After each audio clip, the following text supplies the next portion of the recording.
Bismillahirrahmanirrahim. Assalamualaikum warahmatullahi wabarakatuh.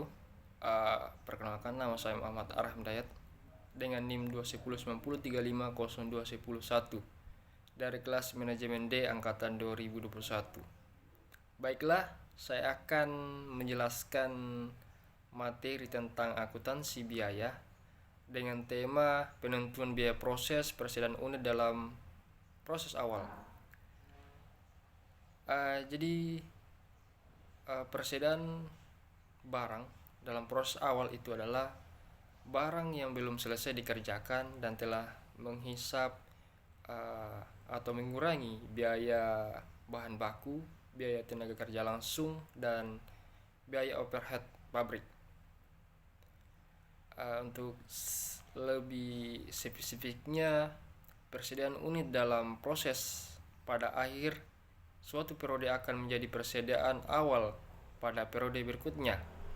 Dalam suatu periode, di samping melanjutkan pemrosesan terhadap persediaan unit dalam proses awal oleh suatu departemen yang memproses unit yang dimasukkan ke dalam proses pada periode tersebut, setelah unit-unit diproses oleh suatu departemen,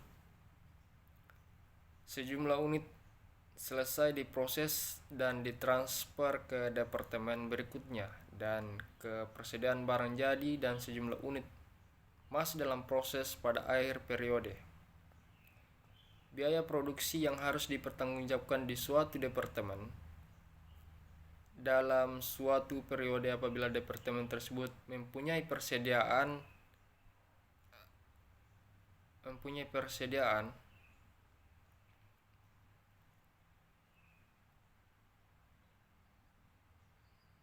barang jadi dari sejumlah unit yang masih dalam proses pada akhir periode. Biaya produksi yang harus dipertanggungjawabkan di suatu departemen dalam suatu periode apabila departemen tersebut mempunyai persediaan unit dalam proses awal terdiri dari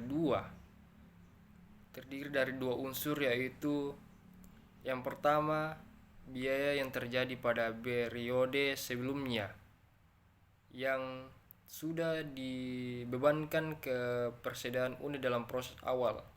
Yang kedua itu biaya yang biaya yang telah ditambahkan pada periode bersangkutan. Untuk menghitung biaya produksi, kedua unsur biaya tersebut dibebankan ke unit produk yang dihasilkan oleh departemen tersebut, yaitu unit produk selesai dan unit produk dalam proses akhir periode. Tingkat efisiensi dan harga sumber daya produksi dapat berbeda setiap periode, sehingga untuk menentukan jumlah biaya yang dibebankan ke unit produk tersebut dalam proses perlu asumsi aliran biaya. Asumsi aliran biaya diperlukan untuk menambahkan urutan biaya ditransfer ke suatu departemen ke departemen berikutnya. Persediaan barang jadi, ada dua asumsi aliran yang dapat digunakan, yaitu metode rata-rata dan metode masuk pertama keluar pertama, atau bisa disingkat dengan MPKP. Selanjutnya kita lanjut ke materi selanjutnya, itu metode rata-rata. Jadi dalam metode rata-rata, unit dalam proses awal diperlakukan seolah-olah dimasukkan ke dalam suatu proses pada periode bersangkutan dan bercampur dengan unit masuk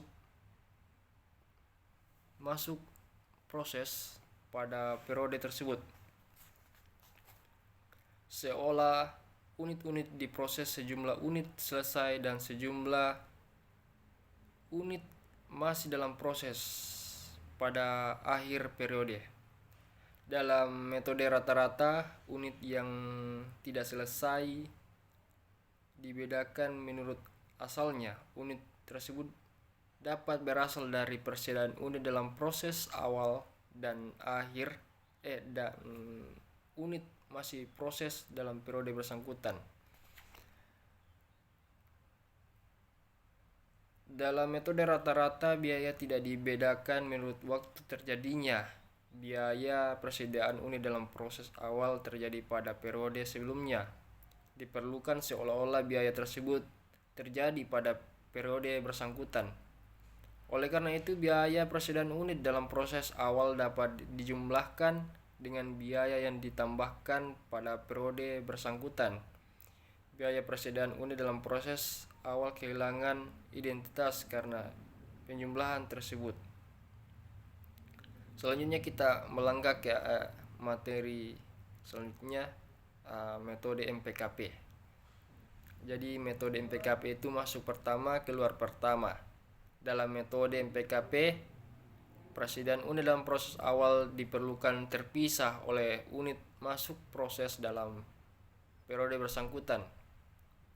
Unit dalam proses awal diasumsikan selesai diproses terlebih dahulu sebelum unit masuk proses dalam periode tersebut. Dengan metode MPKP ini, unit selesai dalam suatu periode dibedakan menjadi dua. Yang pertama itu ada unit selesai yang berasal dari unit dalam proses awal. Jadi itu yang belum selesai. Dan yang kedua itu unit selesai yang berasal dari unit yang masuk proses yang bersangkutan. Maksudnya dalam proses pada periode bersangkutan. Biaya unit dalam proses awal dipisahkan dengan biaya ditambahkan pada periode bersangkutan. Biaya yang terjadi dalam suatu periode diasumsikan pertama kali digunakan untuk menyelesaikan unit dalam proses awal. Setelah unit dalam proses awal digunakan untuk menyelesaikan unit dalam proses awal. Biaya yang terjadi dalam periode tersebut kemudian digunakan untuk mengelola unit masuk proses dalam periode bersangkutan. Dengan demikian, dalam metode MPKP terdapat dua unsur biaya produk selesai yang harus dipisahkan, yaitu yang pertama biaya total dan per unit produk selesai yang berasal dari unit dalam proses awal. Yang kedua itu biaya total dan per unit produk selesai yang berasal dari unit masuk proses periode bersangkutan. Sama dengan metode rata-rata, dalam metode MPKP untuk mengalokasikan biaya total yang diakumulasi dengan suatu departemen selama satu periode ke unit selesai dan suatu unit dalam proses akhir, perhitungan dihitung biaya per unit. Untuk menghitung biaya per unit, terlebih dahulu harus dihitung jumlah unit ekuivalennya. Jadi untuk menghitungnya itu untuk menghitung jumlahnya itu harus ada unit ekuivalen. Unit ekuivalen dalam metode MPKP adalah jumlah setara unit selesai yang dihasilkan oleh biaya-biaya yang ditambahkan selama satu periode. Oleh karena itu, perhitungan biaya per unit dalam aliran MPKP hanya dilakukan terhadap jumlah biaya yang ditambahkan pada periode bersangkutan. Biaya per unit hasil perhitungan tersebut kemudian digunakan untuk mengalokasi biaya yang ditambahkan pada periode tersebut ke unit selesai dan persediaan awal. Unit selesai dari unit masuk proses periode tersebut dan unit dalam proses akhir. Adapun perbandingan metode rata-rata dan MPKP, dalam metode MPKP terdapat dua biaya per unit. Pertama, biaya per unit untuk unit selesai yang berasal dari persediaan barang dalam proses awal. Kedua, biaya per unit untuk unit selesai yang berasal dari unit masuk proses periode yang bersangkutan. Manajemen dapat menilai dengan efisien perubahan dengan cara membandingkan kedua biaya per unit. Dapat menilai efisiensi perusahaan dengan cara membandingkan kedua biaya per unit tersebut. Sebaliknya, metode rata-rata hanya mempunyai satu biaya per unit karena metode ini tidak membedakan antara unit selesai yang berasal dari PSA dan barang dalam proses awal dan unit selesai yang berasal dari unit masuk proses periode yang bersangkutan. Uh, Dalam metode MPKP di departemen terakhir, kedua biaya per unit ditransfer ke persediaan barang jadi sesuai dengan urutan MPKP. Unit selesai yang berasal dari persediaan barang dalam proses awal adalah yang pertama ditransfer dan akan lebih dulu dibebankan sebagai harga pokok penjualan sebagai unit selesai dari unit masuk proses periode yang bersangkutan. Metode MPKP murni hanya dimungkinkan ketika unit ditransfer ke persediaan barang jadi.